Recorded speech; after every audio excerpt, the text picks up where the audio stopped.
This episode of the CyberWire is made possible in part by Barracuda. Every 11 seconds, there's a new ransomware attack. Oil pipelines, universities, corporations, all paying millions of dollars.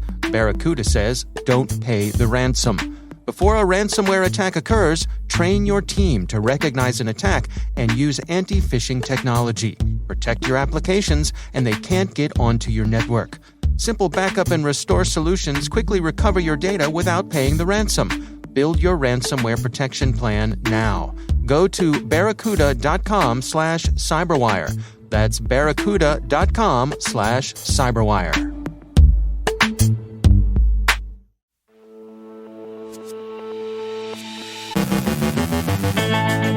Exploitation of a configuration error in the FBI's law enforcement enterprise portal enables hackers to send bogus warning emails.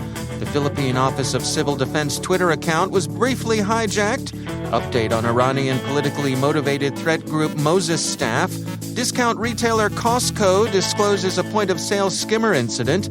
Dinah Davis from Arctic Wolf tracks 0 days. Rick the Toolman Howard drops by the studio.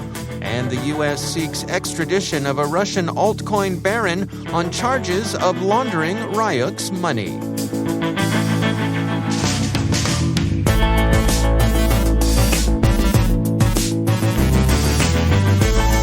From the CyberWire studios at Data Tribe, I'm Dave Bittner with your CyberWire summary for Monday, November 15th, 2021.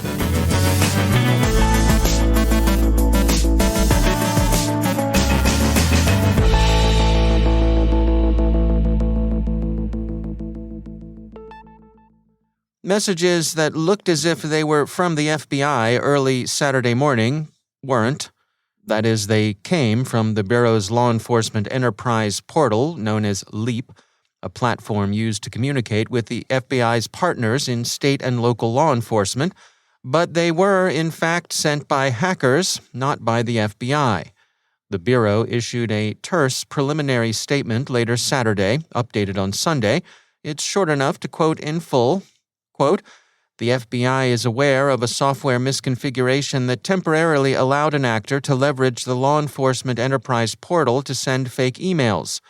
LEAP is FBI IT infrastructure used to communicate with our state and local law enforcement partners.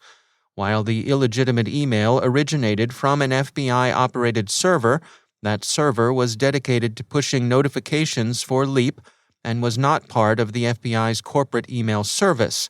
No actor was able to access or compromise any data or PII on the FBI's network. Once we learned of the incident, we quickly remediated the software vulnerability, warned partners to disregard the fake emails, and confirmed the integrity of our networks. End quote. Twitter threads from both Spamhaus and Kevin Beaumont provided an interesting early account as the emails appeared.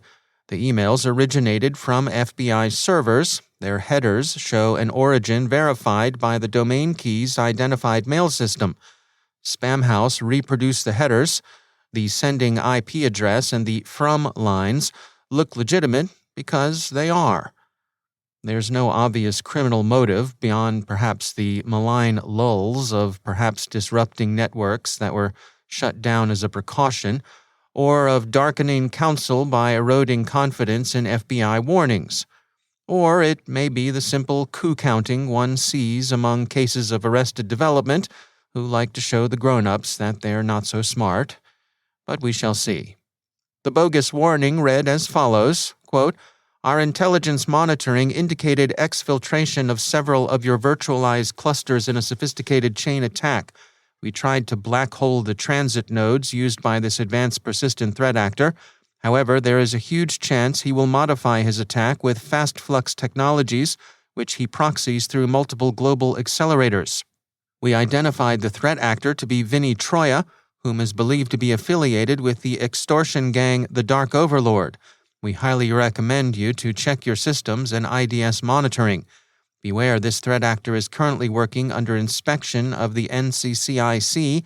As we are dependent on some of his intelligence research, we cannot interfere physically within 4 hours, which could be enough time to cause severe damage to your infrastructure. Stay safe.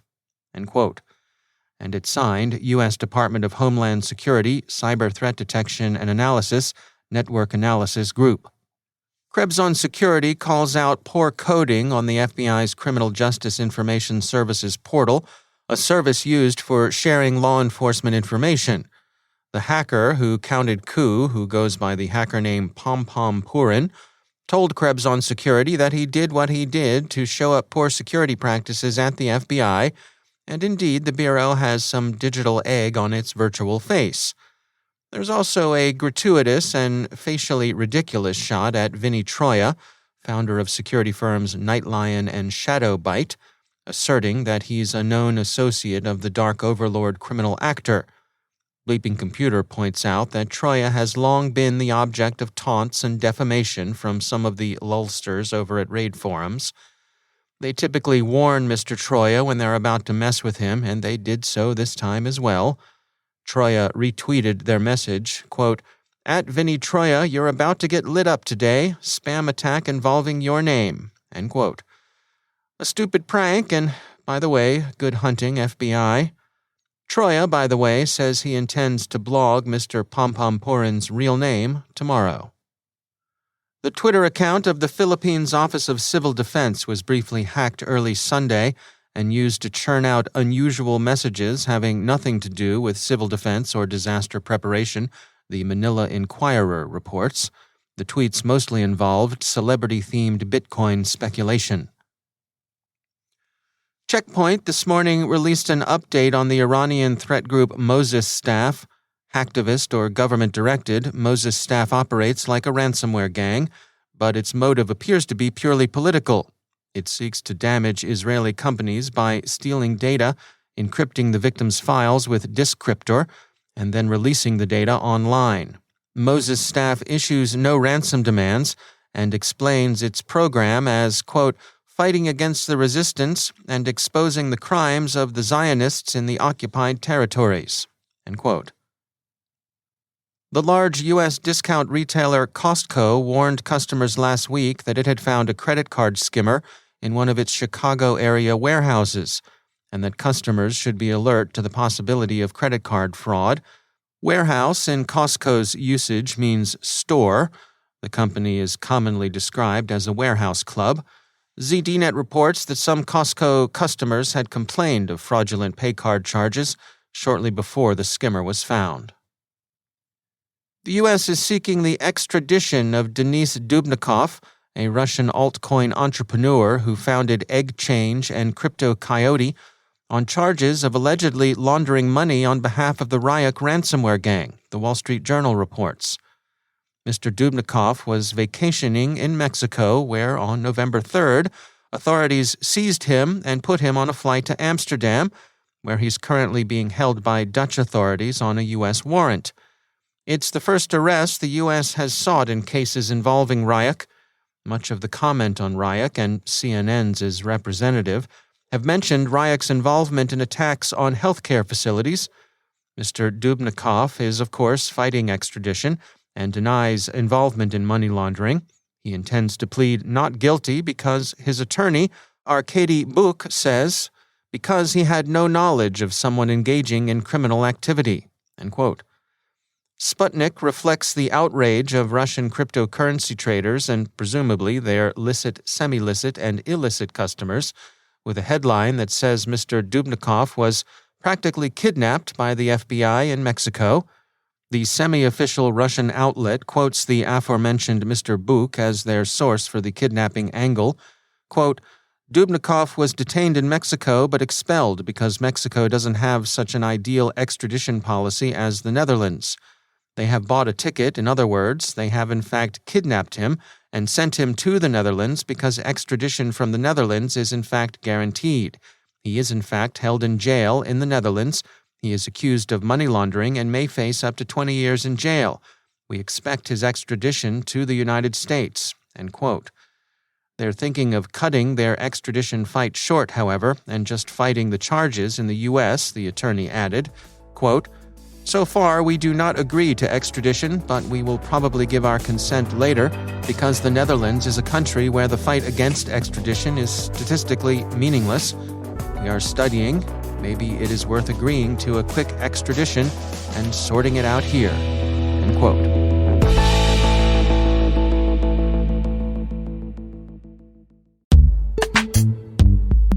And now, a word from our sponsor, Verizon. Mitigate the risks and realize the benefits of digital transformation with the help of Verizon, a leader in cybersecurity managed and professional services for nearly 2 decades. From secure cloud computing solutions to advanced detection and response capabilities, Verizon helps secure data, networks, and infrastructure of many of the world's best-known organizations. Their annual data breach investigations report is considered the gold standard of cybercrime research, and Verizon's leadership in network, wireless, and IoT connectivity makes it uniquely capable of protecting the ever-expanding attack surface. Let Verizon help you optimize your defenses and achieve the maximum return on your security investments. Learn more at VerizonEnterprise.com/products/security.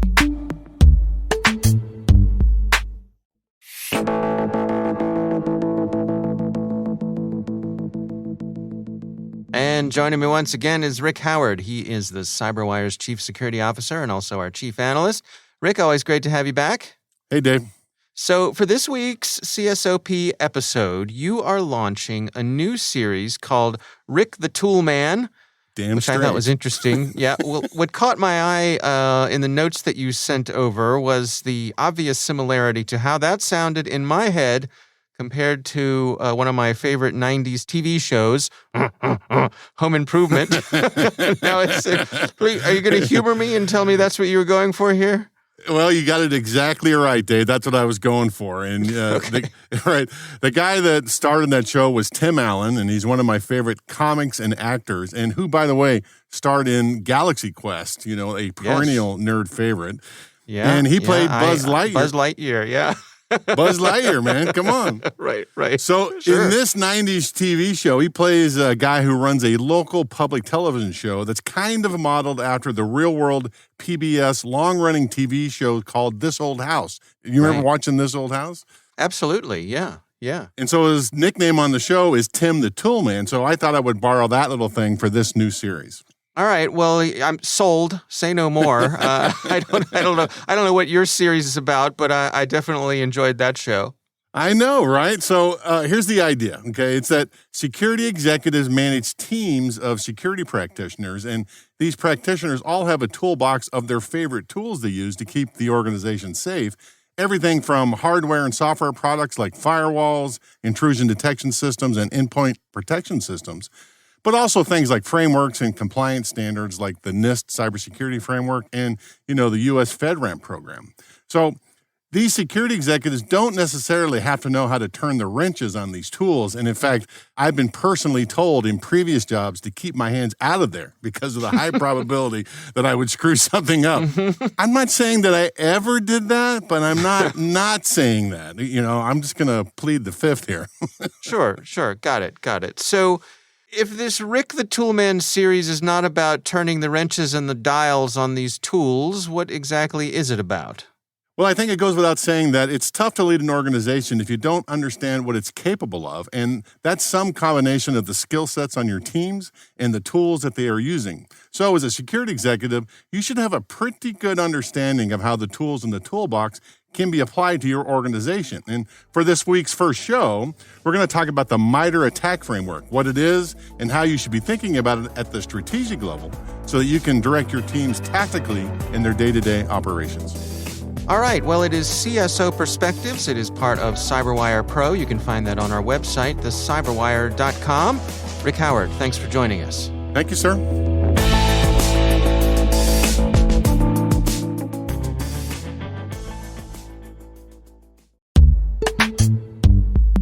And now, a word from our sponsor, Recorded Future. Staying one step ahead of the rapidly evolving threat landscape requires a constant flow of daily intelligence. To stay up to date on everything happening in the world of cybersecurity, join over 50,000 other security professionals who subscribe to the Cyber Daily. With daily email updates on the latest cybersecurity news, top threat actors, exploited vulnerabilities, suspicious IP addresses, and more, the Cyber Daily is the first thing security professionals check every morning. To learn more and subscribe for free, go to recordedfuture.com/cyber-daily. And we thank Recorded Future for sponsoring our show.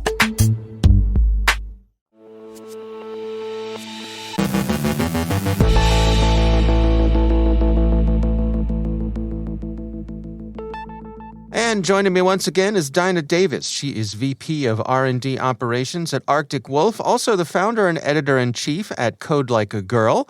Dinah, it is always great to have you back. You know, we're coming towards that time, towards the end of 2021, and I thought it'd be a great time to check in with you on where we are in 2021, sort of taking stock when it came to 0 days. What can you share with us? Yeah, this one was really interesting. I saw this article pop up on the MIT Technology Review in the past week.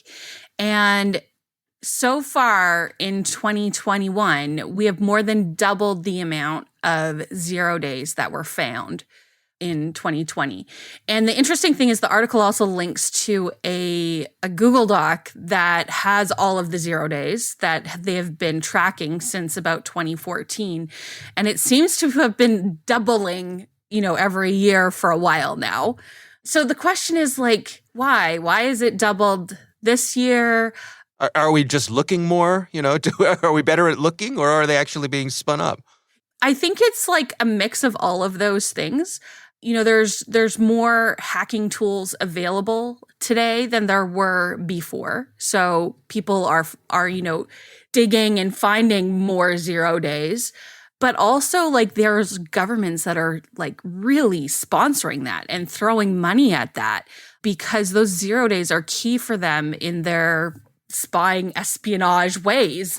And so even this year, China is suspected of at least 9 of the 0 days of having originated with them.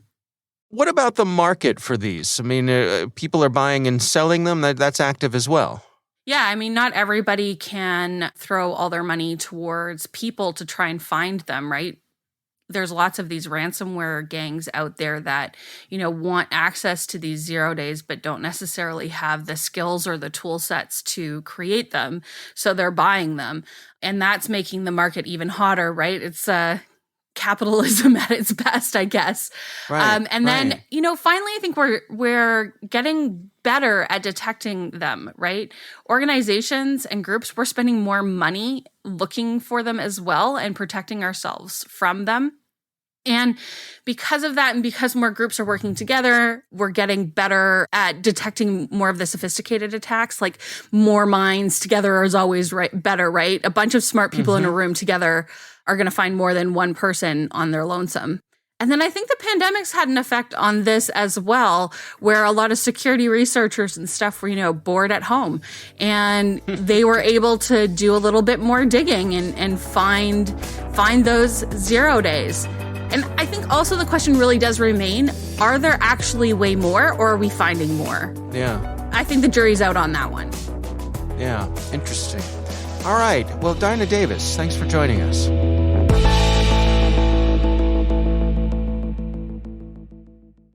Thanks to all of our sponsors for making the CyberWire possible, especially our supporting sponsor, Inky.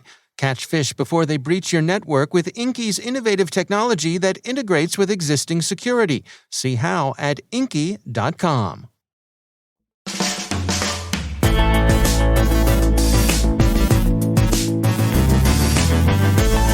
And that's the CyberWire. For links to all of today's stories, check out our daily briefing at thecyberwire.com. Don't forget to check out the Grumpy Old Geeks podcast, where I contribute to a regular segment called Security. I join Jason and Brian on their show for a lively discussion of the latest security news every week. You can find Grumpy Old Geeks where all the fine podcasts are listed. And check out the Recorded Future podcast, which I also host. The subject there is threat intelligence, and every week we talk to interesting people about timely cybersecurity topics. That's at recordedfuture.com/podcast. The CyberWire podcast is proudly produced in Maryland out of the startup studios of Data Tribe, where they're co-building the next generation of cybersecurity teams and technologies. Our amazing CyberWire team is Elliot Peltzman, Trey Hester, Brandon Karp, Peru Prakash, Justin Sabi, Tim Nodar, Joe Kerrigan, Carol Terrio, Ben Yellen, Nick Valecki, Gina Johnson, Bennett Moe, Chris Russell, John Petrick, Jennifer Iben, Rick Howard, Peter Kilpie, and I'm Dave Bittner. Thanks for listening. We'll see you back here tomorrow.